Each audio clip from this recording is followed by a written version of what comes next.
So finally guys, ang Realme 8 series ay nandito na sa atin sa Pilipinas officially, ang matagal nating inaantay, and for today's video, uunahin natin ang Realme 8 Pro. Hey guys, it's your Taron Mary and welcome back to my channel. So guys, ang Realme 8 Pro ang una nating pag-uusapan. Alam naman natin na every May of the year, madalas lumalabas dito sa atin sa Pilipinas, yung pinaka-inaabangan nating series from Realme. Actually, yung pinaka-notable upgrade from the Realme 7 Pro to the Realme 8 Pro is yung kanyang bagong 108 megapixels main camera. Imagine guys, the jump from 64 megapixels to 108 megapixels. And according to Realme, they don't just promise high-quality photos and videos, pero bibigyan rin nila tayo ng 3 times lossless zoom dahil doon sa kanyang new pixel binning and processing technology. Actually, parang ang lalim masyado, no? So, sa video natin, guys, itatakal natin yan.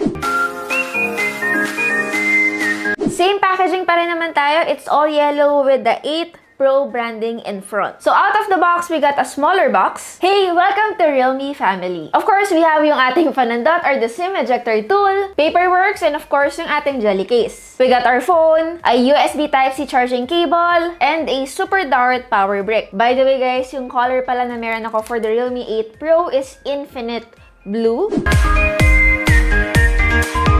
And wow guys, this is actually my very first time na makakita itong smartphone na to in person. Nakita ko na siya sa internet, of course. It definitely came out on other countries already. So may idea naman ako how it looks. Pero syempre, iba pa rin kung makakita nyo siya in person. So eto, this is how the new Realme 8 Pro looks like. Definitely looks very different from the previous Realme 7 Pro. Realme 8 Pro is definitely a looker. Ito yung tipo ng phone guys na paghawak mo, mapapalingon or mapapa-second look talaga yung mga tao sa paligid mo. Yes, very catchy yung back niya. Tapos parang may sand texture siya sa likod. So yes, matte yung likod niya, but the Dare to Leap text na very bold, yes, kitang-kita, and very readable siya kasi malaki nga yung font niya. Is actually glossy. I think ito yung reason para umangat nga yung text. Personally, yung design niya, yung Dare to Leap, parang medyo too much siya para sa akin. For my taste lang naman, but this is subjective naman, depende sa user or depende sa bibili. It might make sense to other people. So yes, it's a hit or miss at sino ba naman ako para mag-disagree, diba? By the way, every time na ikitilt mo pala yung phone, nakakatuwa kasi parang merong shift in light na kung saan parang nafo-focus talaga mismo doon sa text, which is actually very cool. One thing I also noticed about this device na napansin ko na wala sa previous Realme 7 Pro or the Realme 7 series is how light and thin the phone is. It feels more compact, and yung curved glass back niya sa likod nakatulong din to add more grip. Sa ibabaw, meron siyang microphone. Sa kanan, meron tayong volume rocker and the power button. On the left part, we have the SIM tray. And good news guys, meron tayong triple slot SIM tray. But on the other hand, wala siyang rubber gasket, which we all know na kapag may rubber gasket ang SIM tray, it adds more protection kasi to a smartphone in case lang na matapunan niyo siya or mawisikan ng tubig. And below, meron naman tayong headphone jack, microphone, USB Type-C port, at yung kanyang speaker grill.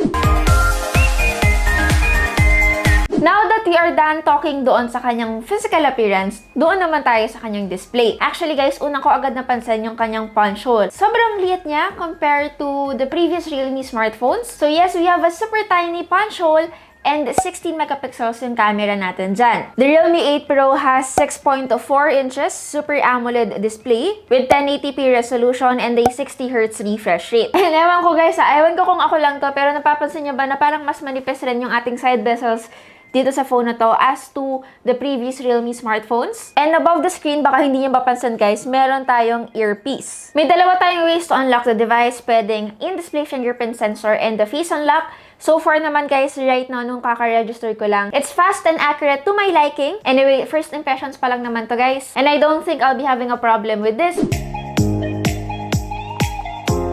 Anyway, pag-usapan naman natin yung pinaka-highlight nga nila dito, which is the cameras.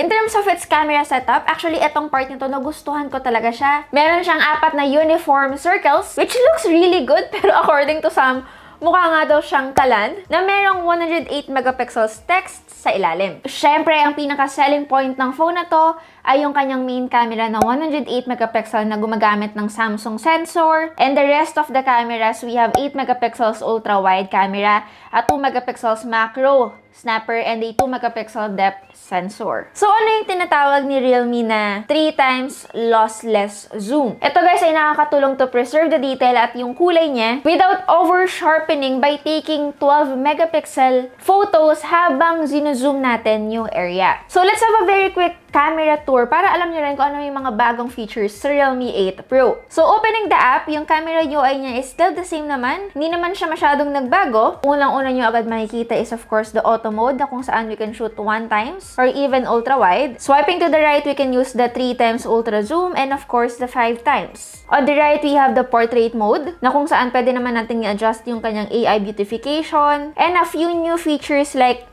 dynamic bokeh, neon portrait, AI color portrait, and a few filters like film, black and white, Tokyo, sweet time, Paris, and portrait. Now, on the right, guys, dito natin ma-access yung kanyang 108 megapixels. Of course, meron din tayong tinatawag na dual view video na kung saan we can use the main camera at the back, yung 108 megapixels niya, at yung ating front camera. And actually, hindi lang yung main camera ang pwedeng gamitin. We can also zoom and use yung kanyang 2 times and 5 times. And we can even change the grid to split, round, and rectangle. Meron din tayong slow-mo, time-lapse, AI mixed portrait in where we can, take a video of us and the scenery na kung saan magkakaroon ng double exposure effect. We also have movie, pro expert, panorama, text, scanner, ultra macro. Now, kung isa-swipe down natin yung ibabaw, meron kayong makikitang parang maliit na menu na kung saan pwede tayo mag-tilt shift and then we can also adjust the frame and of course yung kanyang timer. We also have an HDR and of course yung flash niya na nasa upper left. On to the left, we also have the night mode in which we can use for ultra wide, 2 times, and of course 5 times. At meron din siyang starry mode, lalo na to those people who are into astrophotography. Now, in terms of taking videos, actually meron ding mga bagong features. Katulad ng dinagdag nila na starry time-lapse video, tilt shift time-lapse video. Meron rin silang ultra nightscape video, a UIS video stabilization, a UIS max video stabilization, and for the rear camera, we can shoot hanggang 4K at 30 FPS. At para sa front camera niya, hanggang 1080p resolution naman ang popwede. So far guys, para sa ating first impressions, yung kanyang default 12 megapixel photos using the main camera, maganda naman sila at very detailed. Wala akong masyadong noise na nakita and maganda at very color accurate most of our photos. Some photos can be a bit oversaturated, but ako naman, there are times na I prefer it that way. Actually, isa sa pinaka-impressive photos that we have are yung zoom images. They are very rich in detail and maganda at maayos ang kanyang dynamic range. Overall, a good quality para sa isang photo na naka-zoom.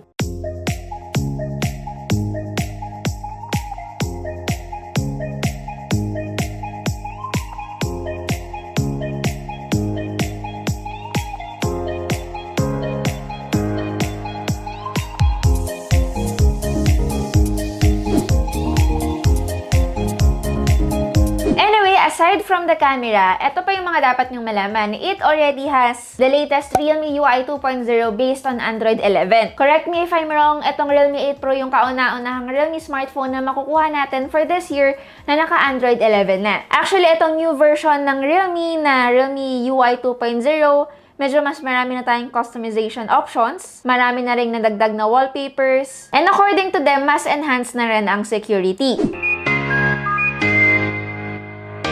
Enough of that, yung chipset naman na meron ng Realme 8 Pro. Actually, ang chipset na ginamit sa smartphone dito ay, yun pa rin naman, same with the Realme 7 Pro, which is the Qualcomm Snapdragon 720G. It offers an octa-core processor. Meron din siyang Adreno 618 GPU. The unit that I have, ito yung 8GB RAM na merong 128GB UFS 2.1 storage. Actually, for our Antutu benchmark scores, I'll reserve that na lang to our full review and of course, our gaming. But I'll be very honest with you, we all know naman that the Qualcomm Snapdragon 720G is a very capable chipset, pero I'm not sure lang if it will hold up to its competitors.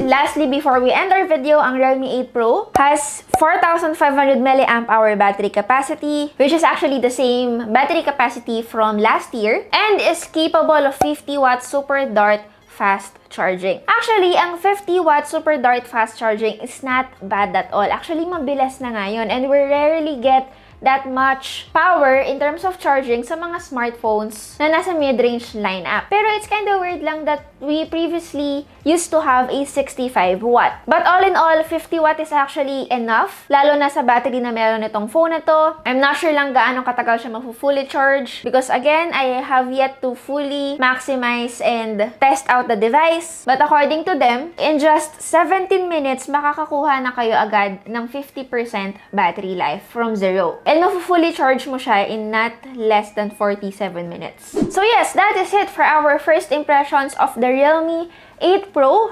Wala muna tayong pros and cons. Again, that is reserved for our full review. Kayo guys, ano bang masasabi nyo para sa bagong Realme 8 Pro? Let me know kung may mga hula na rin ba kayo sa kanyang price point considering yung kanyang mga specifications that I mentioned earlier. Again, it's your Tagal Mary and see you on my next video.